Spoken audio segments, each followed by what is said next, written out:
Welcome to The Hill's Coronavirus Report. I'm Steve Clemons, editor-at-large of The Hill. Each day we are interviewing consequential leaders and innovators in the battle against the coronavirus. This week, some states are seeing a record-breaking spike in their COVID-19 cases. States like Texas and California, Colorado, and Arizona have a 10% or higher positivity rate over a 7-day average. It's surging. Insult to deep injury, the EU has even barred travelers from the United States because of the outbreak. And as surges continue to pick up the pace globally, the World Health Organization warns the worst of the pandemic is yet to come. Dr. Anthony Fauci said yesterday the outbreak could top 100,000 new cases a day in Senate testimony. As for voters watching from home, polls show an increasing majority of Americans are not satisfied with the overall response to the crisis from this administration. In fact, Vice President Joe Biden doubled his lead over President Trump to 12 points as voters expressed disapproval with the Trump administration's handling of the coronavirus, with racial tensions and the economy. Joining me now to talk about where Americans are tilting in this time is CEO of the Stagwell Group and Harvard-Harris Poll podcast host and analyst, Mark Penn. Mark, great to be with you. You've got a lot of polls that you're in. I mean, in fact, you and I have talked about polls many times. You're chairman of the Harris Poll. You've got the Harvard CAP Harris Poll. And just for the audience that may go to both of these, my understanding is the Harris Poll really looks at how all of us in society, what are the big social trends? And the Harvard-Harris Poll, the Harvard-CAP-Harris Poll, looks at the political horse race. And so hopefully I've got that right. But why don't you give me a kind of quick survey of what you see the trends of how Americans are tilting today when it comes to thinking about the coronavirus and the severity of that in the nation? Sure. I think that you're exactly right. If you tend to look at kind of the general social trends that are going on, how people personally have reacted to the virus, there you see that a curtain of fear descended upon the country, and that curtain of fear has not really been lifted as of yet. That in fact 50% fear that they could die. There doesn't seem to be any difference by age, even if in fact the median age of death from the virus could be in the 80s. In fact, people in their 20s are just as afraid of the virus as people in their 80s. If anything, older people tend to be a little bit more stoic about the whole thing, and also I think we see very much this kind of back to basics, return to home cooking, surges in things like orange juice. I mean, it's a kind of the American consumer habits have been changed kind of overnight. And again, there's this competition between fear and desire, and fear is generally winning over desire. And they don't, when you ask them, like, is this getting better, worse, or the same, people don't really have a clear direction. And now there's a highlighting of cases. Then over in the political spectrum, the president and the Republicans were doing pretty well for a while. And then almost from the famous Clorox press conference on down, Trump and the Republicans kind of headed south pretty significantly. Biden didn't, Biden's lead widened and Biden's doing better in the horse race, but Biden's numbers themselves didn't really change.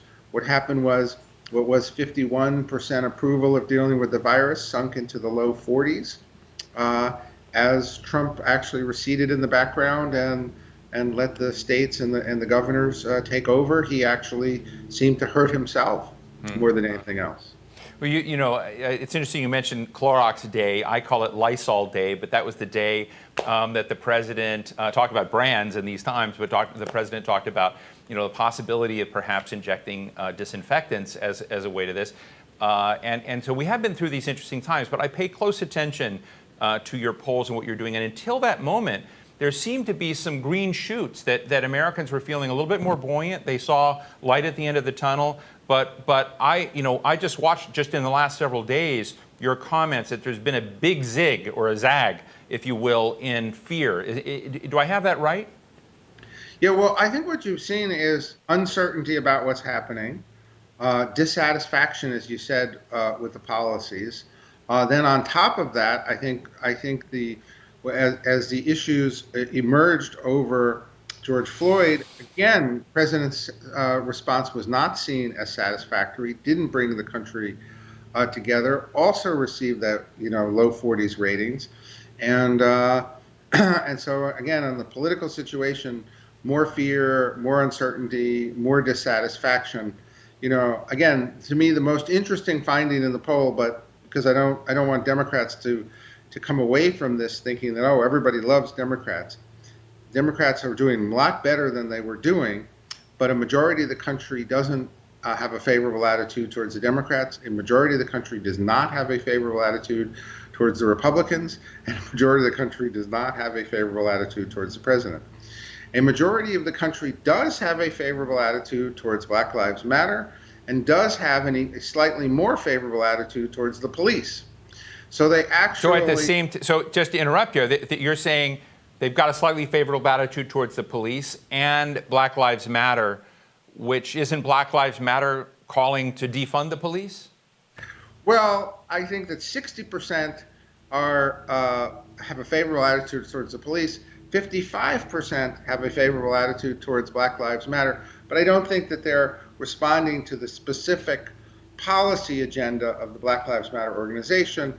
What Americans are saying is there is a lot of racism. There are a number of bad cops. They want that situation fixed, but no. And in fact, when you ask them, about 3/4 are against, quote, defunding, and given the choice between keeping funding where it is, reducing it, or increasing it, slight plurality would increase it, and only a minority would actually decrease funding of the police. People want the police fixed. They want response to racism, and they're quite strongly, and that's why it's so interesting that they don't approve of the political figures, and they do approve of a movement that is designed to reduce racism and bring police into line, and they do approve of police when they act, according to how they should, in terms of a force to, keep order and stability. So the public here has a very different view that is quite consistent with almost a coherent view compared to the fracturing of the political system. Mark, how about the economy? At the beginning of this crisis, we saw Treasury Secretary Steven Mnuchin get a lot of credit for working on both sides of the aisle, both chambers of Congress, moving a CARES package to support those who were going to be unemployed, to support small businesses. There were some big businesses that tried to take advantage of it. But there seemed to be this moment where there was an element of a perception of competence. Does the president still get any residual benefit from that point? Yes.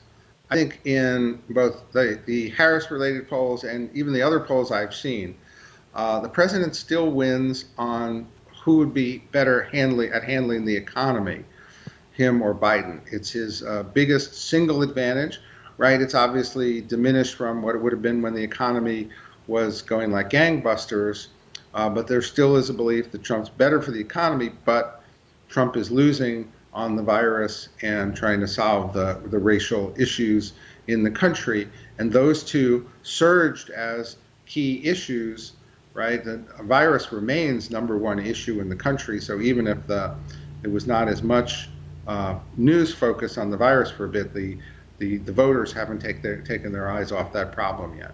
Is there a substantial difference in the right track, wrong track views on gender in this moment? Do women and men see all of this differently, or are they largely aligned? Well, actually, before this happened, there was a pretty significant gender split that women were seeing things that generally not as favorable light as men were seeing them. These numbers, there will still be something of a gender gap like that, but now everybody thinks the country's on the wrong track.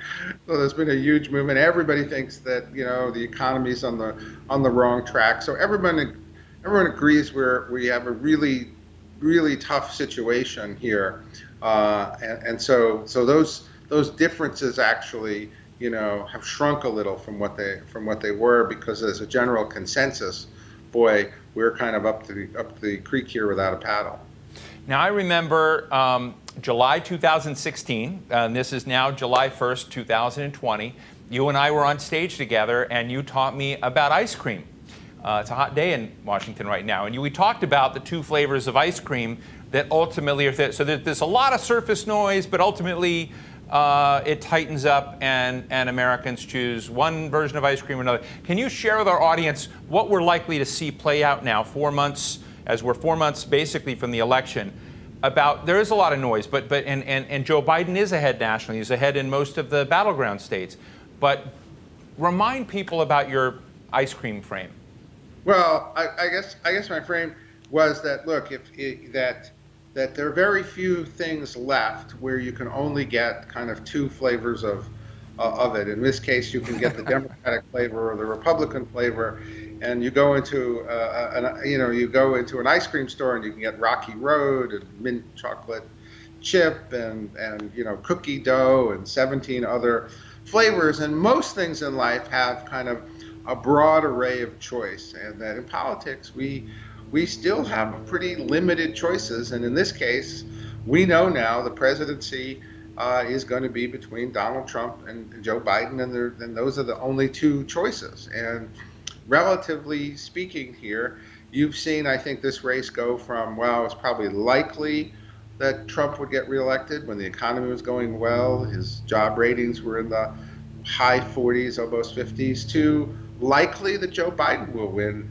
unless things change here, because Trump's ratings are in the low 40s, which is where you could lose, and Biden's numbers have strengthened to double digits. Now, I just want to be clear: these polls are a snapshot in time. I think a countervailing element here is what I call snapback, which is if we're really talking about 6-7% of voters that really were in the Republican column, 3 weeks ago, they have a tendency to snap back to where they were. Though the campaign is, people always want to judge events before they happen. This event is going to actually have to happen. I think so far, though, in the last 2 months, I always say that mostly this race is Trump v. Trump. Trump was beating Trump, and now Trump is losing to Trump. Let me ask you a question about John Bolton for a minute. I always found John Bolton interesting because John Bolton is a hero, a pugnacious nationalist, sovereignty-obsessed guy who's been a hero in a portion of the Republican Party. And that's why I always thought it would be interesting if his book came out, because he is someone that a lot of people follow. Is his book going to make any dent at all in those Republicans that have been supporting President Trump? I don't think there's much of a John Bolton factor. Remember, we spent, 3 months of coverage of impeachment, and but that's mostly for Democrats, right? That's Democrats and the Democratic filter. But this is Bolton to Republicans directly. Yeah, but I don't know that Bolton is really. I'm just saying the issue underlying all this was like litigated for 3 entire months as the national story, right? And in fact, it typically strengthened. Having a battle here between Trump and somebody else tends to actually strengthen things. So I don't think there's a big, John Bolton factor. I think the big factors are, did the president get on top of the virus? The answer was yes. Now it's no. Has the president reacted, in a way that's bringing the country together? The answer is no. Right. I think these huge factors here, because you rarely see the kind of changes that have occurred in the last 2 months in polls, and so you got to understand there's some big factors here behind this that dwarf, not that, right. I really know John Bolton. I never met him, but. Well, we'll have to arrange that someday. But in our last couple of minutes, Mark, I want you to pretend that I'm first President Trump and then that I'm Vice President Biden. And tell me the two things in both cases that you would say could be game changers for the American public out there, given the political direction, other than avoiding another Lysol or Clorox day. But what would you tell President Trump? What would you tell Vice President Biden?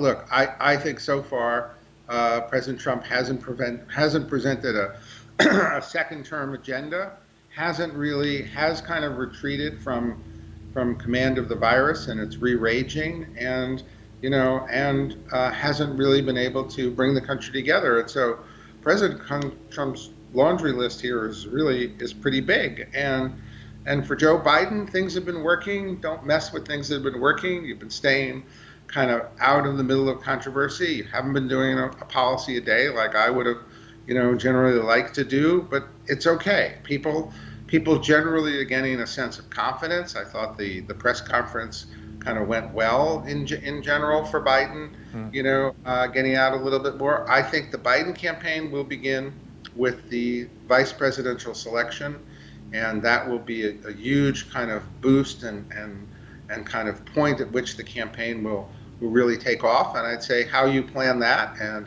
finding someone who is right for the times, but also doesn't reinforce the major argument that the party is too far to the left is going to be, a very, very important decision that you're going to make. Who would you say is the smartest choice for the VP candidate for Joe Biden?